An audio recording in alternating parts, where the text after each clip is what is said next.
Et ça, c'est signé de la France entière. Parce que vous savez, messieurs, que le samedi, les femmes manifestaient. Et moi, j'étais à toutes les manifestations de femmes. Il y avait des sénatrices qui étaient là avec nous. Et ça, c'est les filles qui me l'ont fait sur l'escalier de la Bastille. Pour mes 70 ans. Aussitôt qu'un gilet, on avait le malheur de mettre un gilet. Mais ils nous coursaient, mais c'était... Mais je disais, mais arrêtez! Vous voyez bien qu'on ne fait pas de... On n'est pas là pour castagner, puisque quand on a été sur les champs, on a protégé le soldat inconnu. On s'est tous mis comme ça, les CRS derrière. C'est pas nous qui avons cassé. Dites qui c'est qui a cassé. Mais arrêtez de nous insulter. Puis arrêtez de dire qu'on est de la droite, qu'on est de la gauche, qu'on est de l'extrême droite, qu'on est de l'extrême gauche. Moi, madame, comme je vous regarde, moi je suis rien, moi. Mon opinion, il est là. Moi, je suis gilet jaune. Voilà ce que je suis, moi. Pour le pouvoir d'achat, pour que les gens puissent bouffer. Parce qu'en ce moment, avec la guerre là, d'Ukraine et tout le bazar, là, on n'en parle plus de pouvoir d'achat. Hein. On peut tous crever, hein. Ils n'en ont plus rien à foutre, hein, du pouvoir d'achat. Hein. Les banques qui font ce qu'ils veulent, qui prennent des intérêts partout. Et puis vas-y, qu'est-ce qu'ils vont devenir, ces jeunes-là? Moi, c'est terminé pour moi.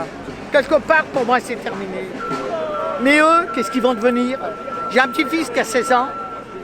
Mais je me dis, mais qu'est-ce qu'on va devenir ces gens-là, madame?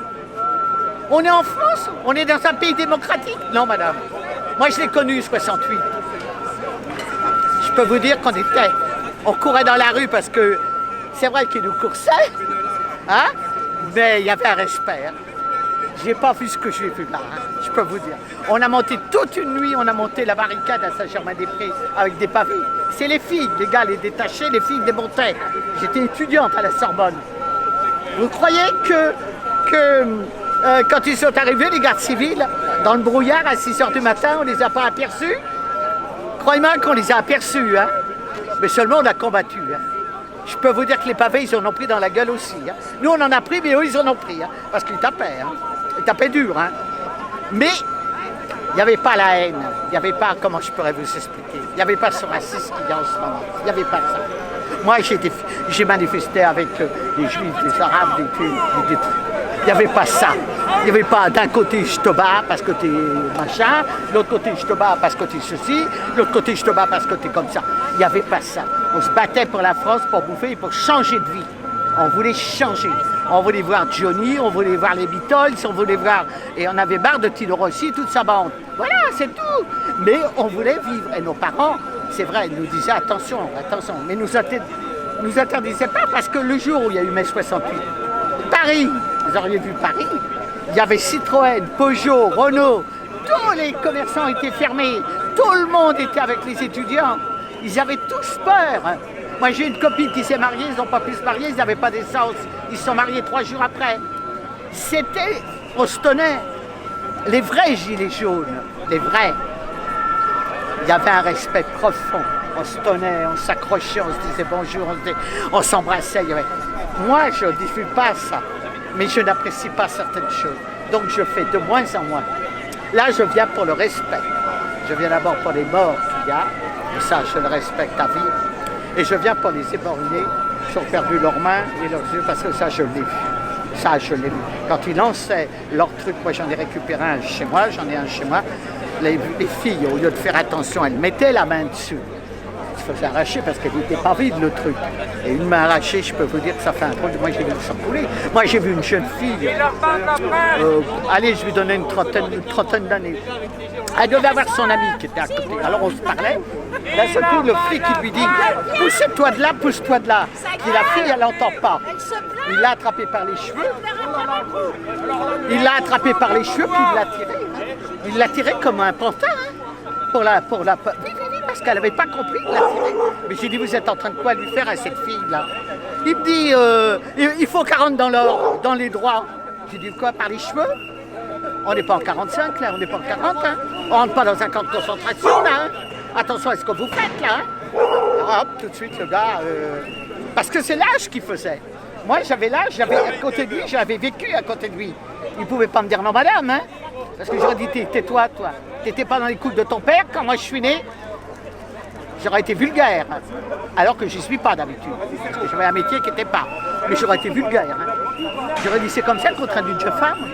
Parce qu'elle n'a pas entendu qu'il fallait qu'elle se range dans les rangs. Mais vous prenez pour qui, les mecs, là, des cow-boys? Et quand il y a eu la manifestation, vous savez, quand on a fait la manifestation à l'hôpital, Salpêtrière, on a voulu se protéger.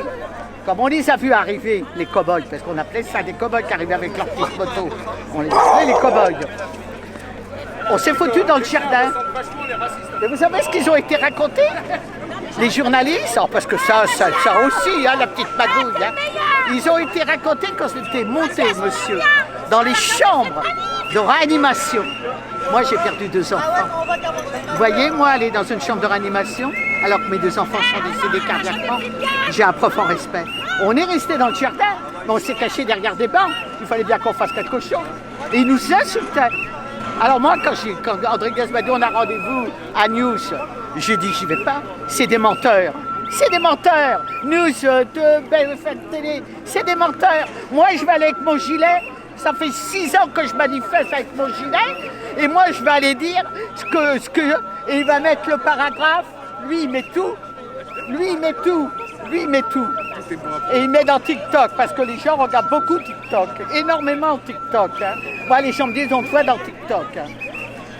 Ils me prennent. Pourquoi? Parce que je dis la vérité. Moi, je triche pas. Moi, je dis pas, j'ai pas vu, je sais pas. Je serais comme eux il y a 2 ans, je dirais, bon, bah, j'ai rien vu. Hein. J'ai vu la petite manifestation. Puis à un moment donné, il est arrivé le virus. Alors ça a tout gâché. Bah, ça nous a coupé tout. Parce qu'il n'y aurait pas eu le virus, on continuait et on était bien sur la lancée.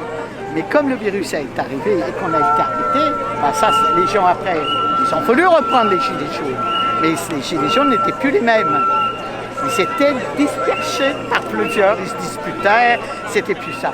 Et toutes mes copines qui sont d'Arles, dans le Midi et tout ça, je leur ai dit, venez pour respecter les morts et les blessés. On m'a dit, on le respectera chez nous là-bas, mais ici on ne vient pas. Ils ne veulent plus venir. Ils disent plus que c'est des gilets jaunes, ils disent plus ça. Et ça m'attriste. Parce que moi, je pense quand même que dans mon cœur, on est gilets jaunes. Même si je ne suis pas tout à fait d'accord avec certaines personnes, je respecte. Quand je ne suis pas d'accord, je me vais m'en aller. Moi, je vais parler tout à l'heure. Il m'a fait venir pour parler. Parce que lui, mais après, oui, parce que j'ai vu. Et je sais. En plus, moi, j'ai fait partie de la... Je reconnais que j'ai fait partie de la CGT pendant 40 ans. J'ai eu tous les mandats et tout. Bon, je sais parler. Mais après, moi, s'il y a de la... je m'en vais. Parce que je ne veux pas assister à quoi que ce soit. Je ne veux pas conduire. J'habite en plus j'habite le 15e arrondissement. Alors on pourrait dire que le 15e c'est riche. Ben non, c'est pas riche le 15e. Du côté de Montparnasse, c'est pas riche du tout. Vous voyez ce que je veux dire? Il y a des malheureux. Et mon petit-fils qui a 16 ans, je lui dis, viens voir pour une fois les gilets jaunes. Maintenant, il est barré avec des copains à République. Alors que j'ai des échos, ça commence à être chaud. C'est normal. Hein. Vous avez l'extrême droite, vous avez l'extrême gauche, ça va bouger. Pas... Là, vous allez avoir du bruit là-haut. Alors j'ai dit, il me dit, tu me rejoins, mamie? J'ai dit, c'est ça, je fais que ça. Tu sais, je vais prendre le gilet, puis je vais m'envoler, tu sais, pour aller de l'autre côté.